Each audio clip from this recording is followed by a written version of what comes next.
Chapter 6. Tom Meets Becky. Monday morning found Tom Sawyer miserable. Monday morning always found him so, because it began another week's slow suffering in school. He generally began that day with wishing he had had no intervening holiday. It made the going into captivity and fetters again so much more odious. Tom lay thinking. Presently it occurred to him that he wished he was sick. Then he could stay home from school. Here was a vague possibility. He canvassed his system. No ailment was found, and he investigated again. This time he thought he could detect colicky symptoms, and he began to encourage them with considerable hope. But they soon grew feeble and presently died wholly away. He reflected further. Suddenly he discovered something. One of his upper front teeth was loose. This was lucky. He was about to begin to groan as a starter, as he called it, when it occurred to him that if he came into court with that argument, his aunt would pull it out, and that would hurt. So he thought he would hold a tooth in reserve for the present and seek further.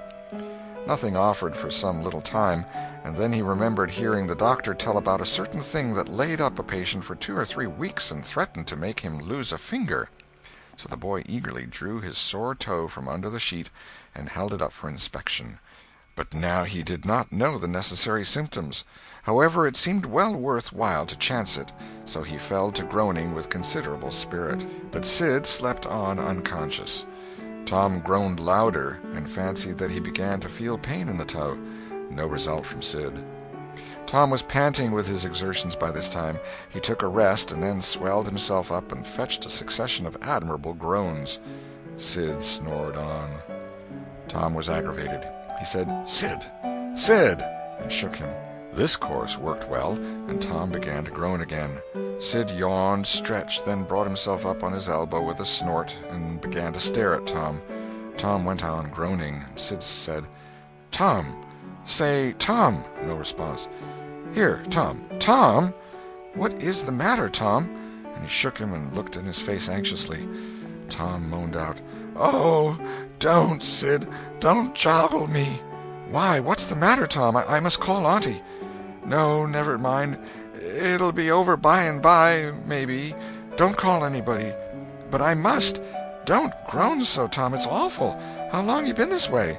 "Hours. Ouch! Oh, don't stir so, Sid. You'll kill me." "Tom, why didn't you wake me sooner? Oh, Tom, don't! It makes my flesh crawl to hear you.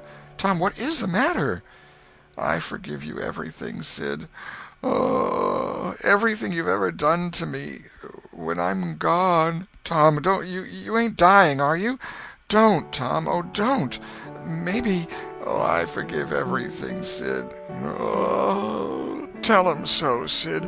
And, Sid, you give my window sash and my cat with one eye to that new girl that's come to town, and tell her—" But Sid had snatched his clothes and gone. Tom was suffering in reality now, so handsomely was his imagination working, and so his groans had gathered quite a genuine tone. Sid flew downstairs and said, "Oh, Aunt Polly, come! Tom's dying." "Dying?" "Yes'm, don't wait. Come quick." "Rubbish! I don't believe it." But she fled upstairs nevertheless, with Sid and Mary at her heels, and her face grew white, too, and her lip trembled. When she reached the bedside, she gasped out, "You, Tom! Tom, what's the matter with you?" "Oh, Auntie, What's the matter with you? What is the matter with you, child?" "Oh, Auntie, my sore toes mortified." The old lady sank down into a chair and laughed a little, then cried a little, then did both together.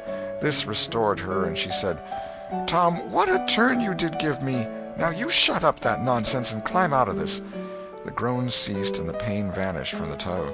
The boy felt a little foolish, and he said, "Aunt Polly, it seemed mortified, and it hurt so I never minded my tooth at all." "Your tooth, indeed. What's the matter with your tooth?" "One of them's loose, and it aches perfectly awful." There, now, don't begin that groaning again. Open your mouth." "Well, your tooth is loose, but you're not going to die about that. Mary, get me a silk thread and a chunk of fire out of the kitchen." Tom said, "Oh, please, Auntie, don't pull it out. It don't hurt any more. I wish I may never stir if it does. Please don't, Auntie. I don't want to stay home from school." "Oh, you don't you? So all this row was because you thought you'd get to stay home from school and go a-fishing.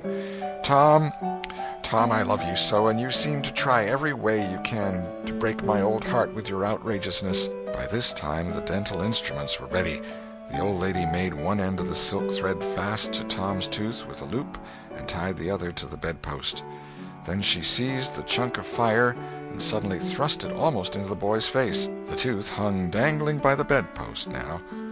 But all trials bring their compensations.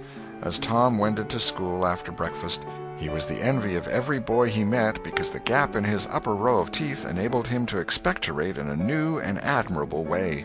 He gathered quite a following of lads interested in the exhibition, and one that had cut his finger and had been a center of fascination and homage up to this time now found himself suddenly without an adherent and shorn of his glory. His heart was heavy, and he said with a disdain which he did not feel that it wasn't anything to spit like Tom Sawyer, but another boy said, "Sour grapes," and he wandered away a dismantled hero. Shortly Tom came upon the juvenile pariah of the village, Huckleberry Finn, son of the town drunkard. Huckleberry was cordially hated and dreaded by all the mothers of the town because he was idle and lawless and vulgar and bad, and because all their children admired him so, and delighted in his forbidden society, and wished they dared to be like him. Tom was like the rest of the respectable boys in that he envied Huckleberry his gaudy, outcast condition, and was under strict orders not to play with him. So he played with him every time he got a chance. Huckleberry was always dressed in the cast-off clothes of full-grown men, and they were in perennial bloom and fluttering with rags. His hat was a vast ruin with a wide crescent lopped out of its brim. His coat, when he wore one, hung nearly to his heels and had the rearward buttons far down the back, but one suspender supported his trousers. The seat of the trousers bagged low and contained nothing. The fringed legs dragged in the dirt when not rolled up. Huckleberry came and went at his own free will. He slept on doorsteps in fine weather and in empty hogsheads in wet. He did not have to go to school or to church, or call any being master, or obey anybody. He could go fishing or swimming when and where he chose, and stay as long as it suited him. Nobody forbade him to fight. He could sit up as late as he pleased. He was always the first boy that went barefoot in the spring, and the last to resume leather in the fall. He never had to wash nor put on clean clothes. He could swear wonderfully. In a word, everything that goes to make life precious, that boy had. So thought every harassed, hampered, respectable boy in St. Petersburg. Tom hailed the romantic outcast. "Hello, Huckleberry." "Hello yourself, and see how you like it." "What's that you got?" "Dead cat." "Let me see him, Huck. My, he's pretty stiff. Where'd you get him?" "Bought him off in a boy." "What'd you give?" "I give a blue ticket and a bladder that I got at the slaughterhouse." "Where'd you get the blue ticket?" "Bought it off in Ben Rogers 2 weeks ago for a hoop stick." "Say, what is dead cats good for, Huck?" "Good for?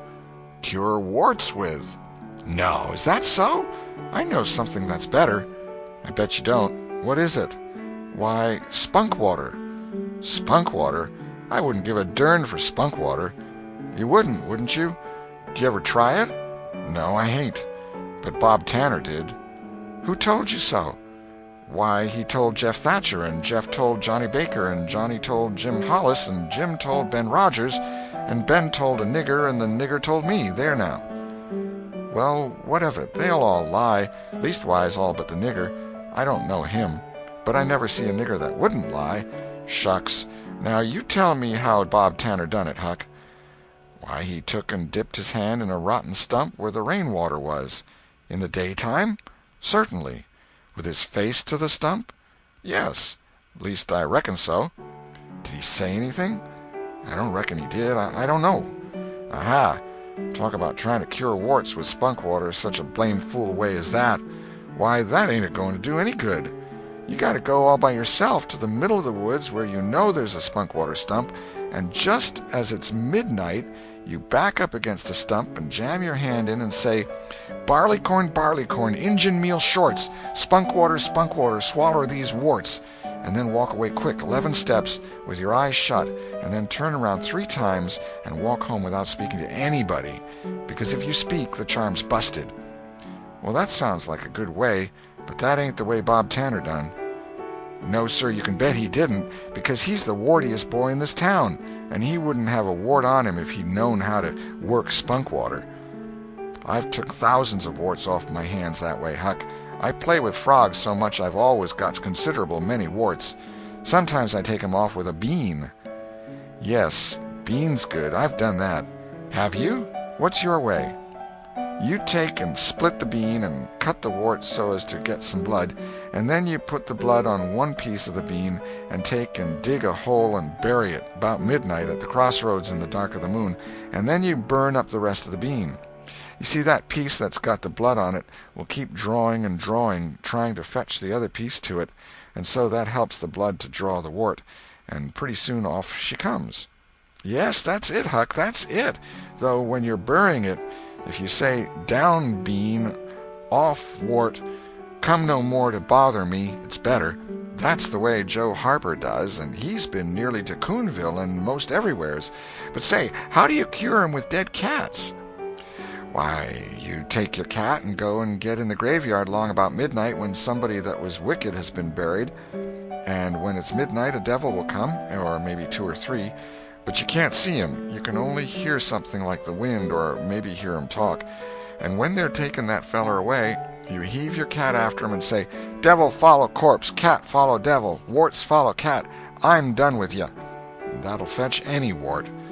Sounds right. Do you ever try it, Huck? No, but old Mother Hopkins told me. Well, I reckon it's so, then, because they say she's a witch. Say! Why, Tom, I know she is. She witched Pap. Pap says so his own self. He come along one day and he see she was a witching him, so he took up a rock, and if she hadn't dodged, he'd a got her. Well, that very night he rolled off in the shed where he was a-layin' drunk and broke his arm. Why, that's awful. How did he know she was a witching him? Lord, Pap can tell easy. Pap says when they keep looking at you right stiddy, they're a-witching you, especially if they mumble. 'Cause when they mumble they're saying the Lord's Prayer backwards. Say, Hucky, when you going to try the cat? Tonight. I reckon they'll come after old Hoss Williams tonight. But they buried him Saturday. Didn't they get him Saturday night? Why, how you talk. How could their charms work till midnight, and then it's Sunday? Devils don't slosh around much of a Sunday, I don't reckon. I never thought of that. That's so. Let me go with you. Of course, if you ain't afeard. Afeard? 'Tain't likely. Will you meow? Yes, and you meow back, if you get a chance. Last time you kept me a-meowing around till old Hayes went to throwing rocks at me and says, "Darn that cat," and so I hove a brick through his window. But don't you tell. I won't. I couldn't meow that night because Auntie was watching me, but I'll meow this time. Say, what's that? Nothing but a tick. Where'd you get him? Out in the woods. What'll you take for him? I don't know. I don't want to sell him. All right. It's a mighty small tick anyway. Oh, anybody can run a tick down that don't belong to them. I'm satisfied with it. It's a good enough tick for me. Sho, there's ticks aplenty. I could have 1,000 of them if I wanted to. Well, why don't you?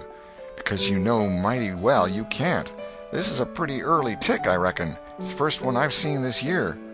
Say, Huck, I'll give you my tooth for him. Let's see it. Tom got out a bit of paper and carefully unrolled it. Huckleberry viewed it wistfully. The temptation was very strong. At last he said, "Is it genuine?" Tom lifted his lip and showed the vacancy. "Well, all right," said Huckleberry. "It's a trade." Tom enclosed the tick in the percussion cap box that had lately been the pinchbug's prison, and the boys separated, each feeling wealthier than before. When Tom reached the little isolated frame schoolhouse, he strode in briskly, with the manner of one who had come with all honest speed. He hung his hat on a peg and flung himself into his seat with businesslike alacrity. The master, throned on high in his great splint-bottom arm-chair, was dozing, lulled by the drowsy hum of study. The interruption roused him. "Thomas Sawyer?" Tom knew that when his name was pronounced in full, it meant trouble. "Sir." "Come up here." Now, sir, why are you late again, as usual?" Tom was about to take refuge in a lie when he saw two long tails of yellow hair hanging down a back that he recognized by the electric sympathy of love. And by that form was the only vacant place on the girl's side of the schoolhouse. He instantly said, "I stopped to talk with Huckleberry Finn." The master's pulse stood still, and he stared helplessly. The buzz of study ceased. The pupils wondered if this foolhardy boy had lost his mind. The master said, You did what?" "Stopped to talk with Huckleberry Finn." There was no mistaking the words. "Thomas Sawyer, this is the most astounding confession I have ever listened to. No mere ferule will answer for this offense. Take off your jacket." The master's arm performed until it was tired and the stock of switches notably diminished. Then the order followed, "Now, sir, go and sit with the girls, and let this be a warning to you." The titter that rippled around the room appeared to abash the boy, but in reality that result was caused rather more by his worshipful awe of his unknown idol, and a dread pleasure that lay in his high good fortune. He sat down upon the end of the pine bench, and the girl hitched herself away from him with a toss of her head. Nudges and winks and whispers traversed the room, but Tom sat still with his arms upon the long, low desk before him, and seemed to study his book. By and by attention ceased from him, and the accustomed school murmur rose upon the dull air once more. Presently the boy began to steal furtive glances at the girl. She observed it, made a mouth at him, and gave him the back of her head for the space of a minute. When she cautiously faced around again, a peach lay before her. She thrust it away. Tom gently put it back. She thrust it away again, but with less animosity. Tom patiently returned it to its place. Then she let it remain. Tom scrawled on his slate, "Please take it. I got more." The girl glanced at the words, but made no sign. Now the boy began to draw something on the slate, hiding his work with his left hand. For a time the girl refused to notice, but her human curiosity presently began to manifest itself by hardly perceptible signs. The boy worked on, apparently unconscious. The girl made a sort of non-committal attempt to see it, but the boy did not betray that he was aware of it. At last she gave in, and hesitatingly whispered, "Let me see it." Tom uncovered a dismal caricature of a house with two gable ends to it and a corkscrew of smoke issuing from the chimney. Then the girl's interest began to fasten itself upon the work as she forgot everything else. When it was finished she gazed a moment, then whispered, "It's nice. Make a man." The artist erected a man in the front yard that resembled a derrick. He could have stepped over the house, but the girl was not hypercritical. She was satisfied with the monster, and whispered, "It's a beautiful man. Now make me coming along." Tom drew an hourglass with a full moon and straw limbs to it, and armed the spreading fingers with a portentous fan. The girl said, "It's ever so nice. I wish I could draw." "It's easy," whispered Tom. "I'll learn you." "Oh, will you? When?" "At noon. Do you go home to dinner?" "I'll stay if you will." "Good. That's a whack. What's your name?" "Becky Thatcher." "What's yours?" "Oh, I know. It's Thomas Sawyer." "That's the name they lick me by. I'm Tom when I'm good. You can call me Tom. Will you?" "Yes." Now Tom began to scrawl something on the slate, hiding the words from the girl, but she was not backward this time. She begged to see, and Tom said, "Oh, it ain't anything." "Yes, it is." "No, it ain't. You don't want to see it." "Yes, I do. Indeed I do. Please let me." "You'll tell." "No, I won't. Deed and double deed I won't." "You won't tell anybody at all? Ever as long as you live?" "No, I won't ever tell anybody. Now let me." "Oh, you don't want to see." "Now that you treat me so, I will see." And she put her small hand upon his, and a little scuffle ensued, Tom pretending to resist in earnest, but letting his hand slip by degrees till these words were revealed, "I love you." "Oh, you bad thing!" And she hit his hand a smart rap, but reddened and looked pleased nevertheless. Just at this juncture the boy felt a slow, fateful grip closing on his ear, and a steady lifting impulse. In that vice he was borne across the house and deposited in his own seat under a peppering fire of giggles from the whole school. Then the master stood over him during a few awful moments, and finally moved away to his throne without saying a word. But although Tom's ear tingled, his heart was jubilant. As the school quieted down, Tom made an honest effort to study, but the turmoil within him was too great. In turn he took his place in the reading class and made a botch of it, then in the geography class and turned lakes into mountains, mountains into rivers, and rivers into continents, till chaos was come again. Then in the spelling class and got turned down by a succession of mere baby words, till he brought up at the foot and yielded up the pewter medal which he had worn with ostentation for months. End of chapter 6.